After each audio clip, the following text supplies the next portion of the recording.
பல வருடங்களாய் துரத்தி வருகிற பாவத்திற்கு கர்த்தர் விடுதலை கொடுக்க போகிறார். சகோதரி, சகோதரனே, உன்னுடைய குடும்பத்தில் இவ்வளவு பெரிய சூழ்நிலை வருவதற்கு காரணம் வேறு ஒன்றுமில்லை.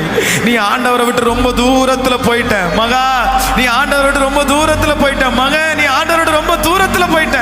ஆனா அப்பா இன்னைக்கு அழைக்கிறார், அப்பா இன்னைக்கு அழைக்கிறார், திரும்பி வா மகனே, நீ திரும்பி வா. அப்பாவை பார்த்து சொல்லுங்க, அப்பா நான் திரும்பி வர்றேன் ஆண்டவரே, என்னை ஏற்றுக்கொள்ளும். ஹல்லேலூயா, என்னை ஏற்றுக்கொள்ளும். யோசேப்பை போல நான் ஒழுங்கில்லப்பா, வீணாகி பாழாகி வந்திருக்கிற ஆண்டவரே. யாரும் ஜெபத்தை மட்டும் நிறுத்தாதீங்க. கர்த்தருடைய சமூகத்தில் அழுது வேற ஒரு மனுஷன் நீங்க பார்க்க வேண்டாம். அந்த ஸ்திரியை போல கர்த்தர் சமூகத்தில் உங்கள் இருதயத்தை உடைச்சு நீங்க ஊற்றிடுங்க.